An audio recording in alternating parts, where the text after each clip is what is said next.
ಎಲ್ಲ ಹೇಗಿದ್ದೀರಾ? ನೀವೆಲ್ಲ ಚೆನ್ನಾಗಿದ್ದೀರಂತ ಭಾವಿಸ್ತೀನಿ. ಹಾಗೆ ನಾಗರ ಪಂಚಮಿಯ ಶುಭಾಶಯಗಳು ನಿಮ್ಮೆಲ್ಲರಿಗೂ. ನಮ್ಮ ಮನೇಲಿ ಒಂದು ಇವತ್ತು ಇದು ಇದು ಅರಿಶಿನ ಎಲೆ ಕಡುಬು ಮಾಡಲಿಕ್ಕೆ ರೆಡಿ ಮಾಡ್ತಿದ್ದೀನಿ. ನೋಡಿ, ಎಲೆ ಎಲ್ಲ ಈ ಥರ ಒರೆಸಿಟ್ಟಿದ್ದೀನಿ. ಒರೆಸಿಟ್ಟು ಅಕ್ಕಿ ನೆನೆಸಿಟ್ಟಿದ್ದೀನಿ ಬೆಳಿಗ್ಗೆ 10 ಗಂಟೆಗೆ. ಈಗ 5 ಗಂಟೆಗೆ ಕಡಿಬೇಕು. ಅಂದರೆ ನಮಗೆ ನಾಗರ ಪಂಚಮಿ ದಿವಸ ನಮ್ಮ ಮಕ್ಕಳಿಗೆ ಒಂಚೂರು ಆರೋಗ್ಯ ಇದಾಯಿತು, ಜ್ವರ ಎಲ್ಲ ಬಂತು. ಹಾಗಾಗಿ ಮಾರನೇ ದಿವಸ ಮಾಡ್ತಾಯಿದ್ದೀನಿ. ಎಲ್ಲರೂ ಮಾರನೇ ದಿವಸ ಮಾಡ್ತಾಯಿದ್ದೀನಿ. ನೋಡಿ, ಎಲೆನೆಲ್ಲ ಕ್ಲೀನಾಗಿ ಒರೆಸಿ ತೊಳೆದು ಒರೆಸ್ಬೇಕು ಎಲೆನ. ಅದು ನೋಡಿ, ಅಕ್ಕಿ ನೆನೆಸಿಟ್ಟಿದ್ದೀನಿ. ಅಕ್ಕಿ ನೆನೆಸಿಟ್ಟು ಅಕ್ಕಿನ ತೊಳೆದು ನೆನೆಸಿಟ್ಟಿದ್ದೀನಿ. ಆಮೇಲೆ ಇದು ಎರಡು ಪಾವು ಬೆಳ್ತಕ್ಕಿ, 1 ಪಾವು ಕುಚಿಲಕ್ಕಿ ಹಾಕಿ ನೆನೆಸಿಟ್ಟಿದ್ದೀನಿ. ನೋಡಿ, ಕರೆಕ್ಟ್ ಅಳತೆ ಅದು. ಆಮೇಲೆ ಕಡಿಯುವಾಗ ನೋಡಿ, ಹಿಟ್ಟಾಯಿತು, ಕಡ್ದಾಯಿತು.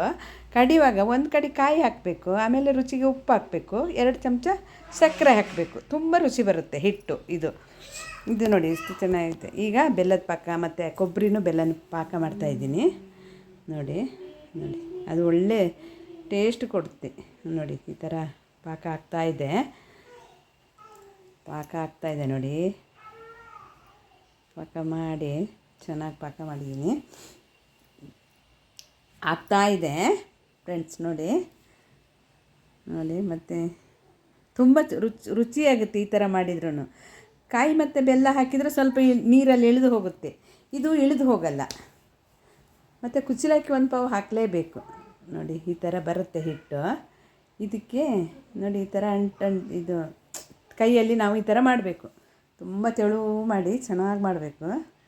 ಭಾರಿ ತೆಳುವಲ್ಲ, ಮೀಡಿಯಮ್ ತೆಳು, ದಪ್ಪನೂ ಅಲ್ಲ, ಆ ಥರ ಮಾಡಬೇಕು. ನೋಡಿ, ಈ ಥರ ಮಾಡಬೇಕು. ಈ ಥರ ಮಾಡಿ ಅದಕ್ಕೆ ಉದ್ದ ಮಡ್ಚಿದ್ದೀನಿ ಇದನ್ನು. ಇಲ್ಲಾಂದರೆ ಚೌಕ ಮಡಿಸ್ಬೇಕು. ನೋಡಿ,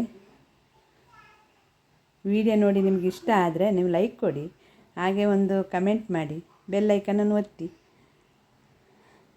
ಎಲ್ಲರೂ ಮಾಡಿ ನೋಡಿ, ಈ ಥರ ಮಾಡಿ. ಸುಲಭದಲ್ಲಿ ಮಾಡ್ಬೋದು. ಮಾತ್ರ ನಾವು ಕೈಯಲ್ಲೇ ಮಾಡೋದು, ಕಲ್ಲಲ್ಲಿ ಕಡ್ದು ನ್ಯಾಚುರಲ್ಲಾಗಿಯೇ ಮಾಡೋದು. ಯಾವುದು ಟೇಸ್ಟಿಂಗ್ ಪೌಡ್ರು ಅದು ಇದು ಏನೂ ಹಾಕಲ್ಲ ನಾವು.